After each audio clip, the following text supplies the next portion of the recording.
በስመ አብ ወወልድ ወመንፈስ ቅዱስ አሐዱ አምላክ አሜን። የዕለቱ ወንጌል የማቴዎስ ወንጌል ምዕራፍ 27 ከቁጥር 1 እስከ ፍጻሜ። ሲነጋም የካህናት አለቆችና የሕዝቡ ሽማግሌዎች ሁሉ ሊገሉት በኢየሱስ ላይ ተማከሩ። አስረውም ወሰዱት፣ ለገዢው ለጴንጤናዊው ጲላጦስም አሳልፈው ሰጡት። በዚያን ጊዜ አሳልፎ የሰጠው ይሁዳ እንደተፈረደበት አይቶ ተጸጸተ። 30 ብር ለካህናት አለቆችና ለሽማግሌዎች መልሶ ንጹሕ ደም አሳልፌ በመስጠቴ በድያለሁ አለ። እነርሱ ግን እኛስ ምን አግዶን? አንተው ተጠንቀቅ አሉ። ብሩንም በቤተ መቅደስ ጥሎ ሄደና ታንቆ ሞተ። የካህናት አለቆችም ብሩን አንስተው የደም ዋጋ ነውና ወደ መባል እንጨምረው አልተፈቀደም አሉ። ተማክረውም የሸክላ ሰሪውን መሬት ለእንግዶች መቃብር ገዙበት። ስለዚህ ያ መሬት እስከ ዛሬ ድረስ የደም መሬት ተባለ። በዚያን ጊዜ በነቢዩ በኤርምያስ የተባለው ከእስራኤል ልጆችም አንዳንዶቹ የገመቱትን የተገመተውን ዋጋ 30 ብር ያዙ። ጌታም እንዳዘዘኝ ስለ ሸክላ ሰሪ መሬት ሰጥቶት የሚል ተፈጸመ። ኢየሱስም በገዢው ፊት ቆመ። ገዢውም የአይሁድ ንጉሥ አንተ ነህን ብሎ ጠየቀው።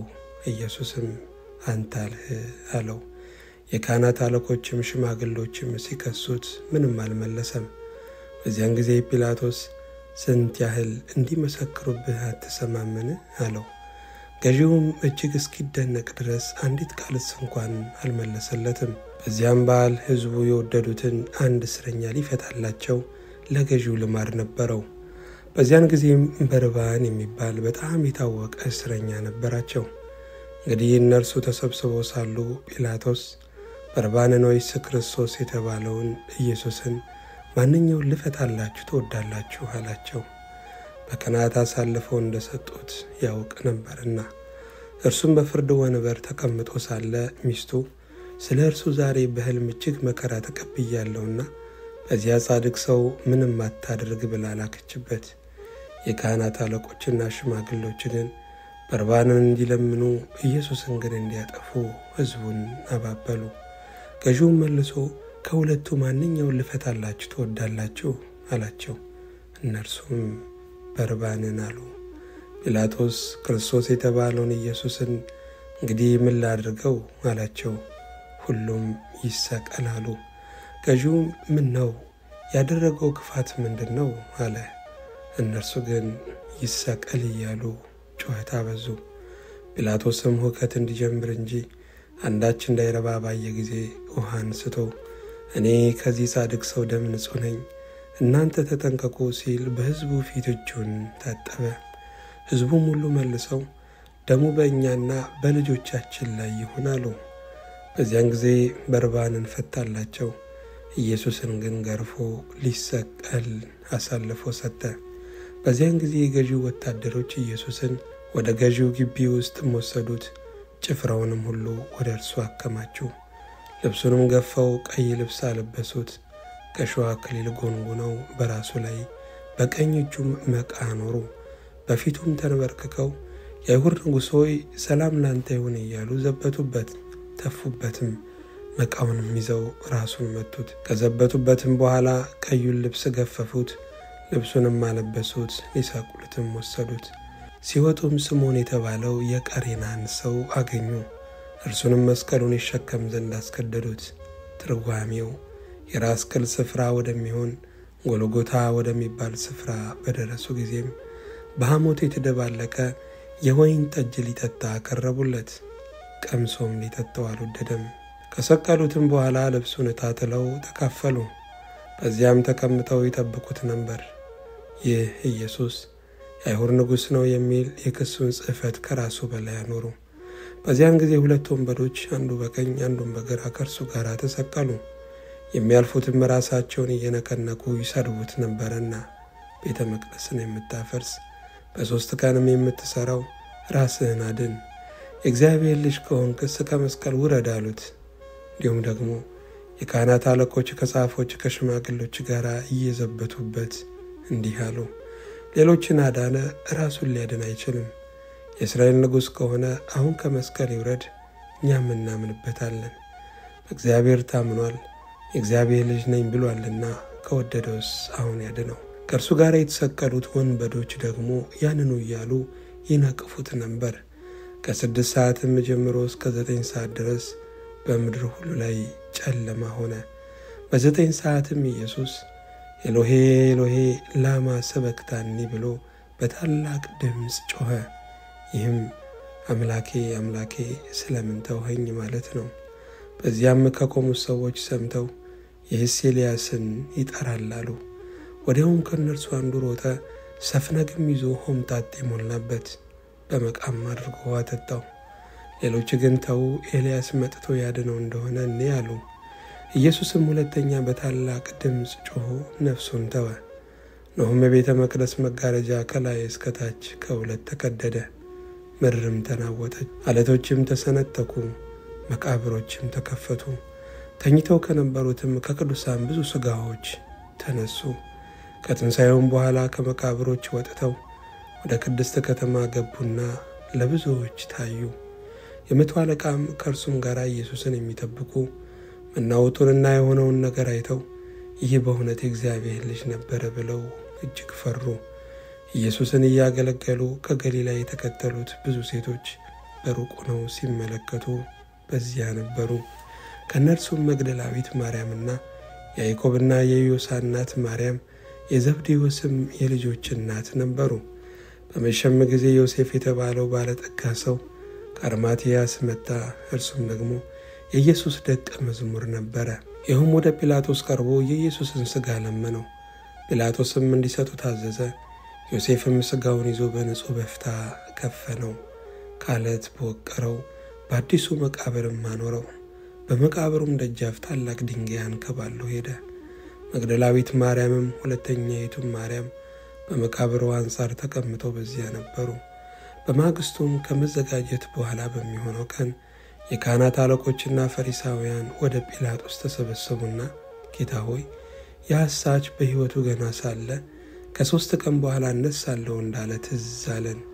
እንግዲህ ደቀ መዛሙርቱ መጥተው በሌሊት እንዳይሰርቁት፣ ለሕዝቡም ከሙታንም ተነሳ እንዳይሉ የኋለኛይቱ ስህተት ከፊተኛይቱ ይልቅ የከፋች ትሆናለችና መቃብሩ እስከ 3ኛ ቀን ድረስ እንዲጠበቅ እዘዝ አሉት። ጲላጦስም ጠባቆች አሏችሁ፣ ሄዳችሁ እንዳወቃችሁ አስጠብቁ አላቸው። እርሱም ሄደው ከጠባቆች ጋር ድንጋዩን አትመው መቃብሩን አስጠበቁ። ምስጋና ለእግዚአብሔር ይሁን። የሐዋርያው የቅዱስ ጳውሎስ መልእክት ወደ ሮሜ ሰዎች ምዕራፍ 6 ከቁጥር 15 እስከ ፍጻሜ። እንግዲህ ምን ይሁን? ከጸጋ በታች እንጂ ከሕግ በታች ስላይደለን ኃጢአትን እንስራን? አይደለም። ለመታዘዝ ባሪያዎች እንድትሆኑ ራሳችሁን ለምታቀርቡለት ለእርሱ ለምትታዘዙለት ባሪያዎች እንደሆናችሁ አታውቁምን? ወይም ለሞት የኃጢአት ባሪያዎች ወይም ለጽድቅ የመታዘዝ ባሪያዎች ናችሁ። ነገር ግን አስቀድማችሁ የኃጢአት ባሪያዎች ከሆናችሁ ለተሰጣችሁለት ለትምህርት አይነት ከልባችሁ ስለታዘዛችሁ ከኃጢአትም ባርነት ወጥታችሁ ለጽድቅ ስለተገዛችሁ ለእግዚአብሔር ምስጋና ይሁን። ስለ ሥጋችሁ ድካም እንደ ሰው ልማድ እላለሁ። ብልቶቻችሁ አመፃ ሊያደርጉ ለርኩሰትና ለአመፃ ባሪያዎች አድርጋችሁ እንዳቀረባችሁ እንደዚሁ ብልቶቻችሁ ሊቀደሱ ለጽድቅ ባሪያዎች አድርጋችሁ አሁን አቅርቡ። የኃጢአት ባሪያዎች ሳላችሁ ከጽድቅ ነፃ ነበራችሁና። እንግዲህ ዛሬ ከምታፍሩበት ነገር ያን ጊዜ ምን ፍሬ ነበራችሁ? የዚህ ነገር መጨረሻው ሞት ነውና። አሁን ግን ከኃጢአት አርነት ወጥታችሁ ለእግዚአብሔርም ተገዝታችሁ ለተቀደሱ ፍሬ ያላችሁ፣ መጨረሻውም የዘላለም ሕይወት ነው። የኃጢአት ደሞዝ ሞት ነውና የእግዚአብሔር የጸጋ ስጦታ ግን በክርስቶስ ኢየሱስ በጌታችን የዘላለም ሕይወት ነው። ምስጋና ለእግዚአብሔር ይሁን። መጀመሪያይቱ የሐዋርያው የቅዱስ ጴጥሮስ መልእክት ምዕራፍ 3 ከቁጥር 10 እስከ 15። ሕይወትን ሊወድ መልካሞችንም ቀኖች ላይ የሚፈልግ ሰው ምላሱን ከክፉ ከንፈሮቹንም ተንኮልን ከመናገር ይከልከል። ከክፉ ፈቀቅ ይበል፣ መልካምን የሚያደርግ ሰላምን የሚሻ ይከተለውም። የጌታ ዓይኖች ወደ ጻድቃን ናቸውና ጆሮቹም ለጸሎታቸው ተከፍተዋል። የጌታ ፊት ግን ክፉ ነገርን በሚያደርጉ ላይ ነው። በጎንም ለማድረግ ብትቀኑ የሚያስጨንቃችሁ ማን ነው? ነገር ግን ስለ ጽድቅ እንኳን መከራን ብትቀበሉ ብፁዓን ናችሁ። ማስፈራራታቸውንም አትፍሩ፣ አትናወጡም። ዳሩ ግን ጌታን እርሱም ክርስቶስ በልባችሁ ቀድሱት። በእናንተ ስላለ ተስፋ ምክንያት ለሚጠይቋችሁ ሁሉ መልስ ለመስጠት ዘወትር የተዘጋጃችሁ ሁኑ። ነገር ግን በየዋህነትና በፍርሃት ይሁን። ምስጋና ለእግዚአብሔር ይሁን። የሐዋርያት ሥራ ምዕራፍ 16 ከቁጥር 35 እስከ ፍጻሜ። በነጋም ጊዜ ገዢዎቹ እነዚያን ሰዎች ፍታቸው ብለው ሎሌዎቻቸውን ላኩ። የወይኑም ጠባቂ ትፈቱ ዘንድ ገዢዎቹ ልከዋል። እንግዲህ አሁን ወጣችሁ በሰላም ሂዱ ብሎ ይህንን ቃል ለጳውሎስ ነገረው። ጳውሎስ ግን እኛ የሮሜ ሰዎች ስንሆን ያለ ፍርድ በሕዝብ ፊት ደብድበው በወህኒ ጣሉን፣ አሁንም በስውር ይጥሉናልን? አይሆንም፣ ራሳቸው ግን መጥተው ያውጡን አላቸው። ሎሌዎቹም ይህንን ነገር ለገዢዎች ነገሩ። የሮሜ ሰዎችም እንደሆኑ በሰሙ ጊዜ ፈሩ። መጥተውም ማለዷቸው። አውጥተውም ከከተማ ይወጡ ዘንድ ለመኗቸው። ከወህኒውም ወጥተው ወደ ልድያ ቤት ገቡ። ወንድሞችንም ባዩ ጊዜ አጽናኗቸውና ሄዱ። ምስጋና ለእግዚአብሔር ይሁን። የሉቃስ ወንጌል ምዕራፍ 12 ከቁጥር 32 እስከ 41። አንተ ታናሽ መንጋ መንግሥትን ሊሰጣችሁ የአባታችሁ በጎ ፈቃድ ነውና አትፍሩ። ያላችሁን ሽጡ፣ ምጽዋትም ስጡ። ሌባ በማይቀርብበት ብልህም በማያጠፋበት በሰማያት የማያልቅ መዝገብ የሚሆኑትን የማያረጁትንም ኮረጆዎች ለራሳችሁ አድርጉ። መዝገባችሁ ባለበት ልባችሁ ደግሞ በዚያ ይሆናልና። ወገባችሁ የታጠቀ መብራታችሁም የበራ ይሁን። እናንተም ጌታቸው መጥቶ ደጁን ሲያንኳኳ ወዲያው እንዲከፍቱለት ከሰርግ እስኪመለስ ድረስ የሚጠብቁ ሰዎችን ምሰሉ። ጌታቸው በመጣ ጊዜ ሲተጉ የሚያገኛቸው እነዚያ ባሪያዎች ብፁዓን ናቸው። እውነት እላችኋለሁ ታጥቆ በማዕድ ያስቀምጣቸዋል፣ ቀርቦም ያገለግላቸዋል። ከሌሊቱም በሁለተኛው ወይም በሦስተኛው ክፍል መጥቶ እንዲሁ ያገኛቸው እነዚያ ባሪያዎች ብፁዓን ናቸው።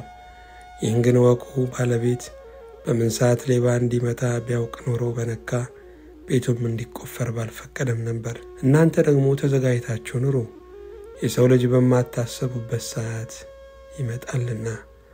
ምስጋና ለእግዚአብሔር ይሁን።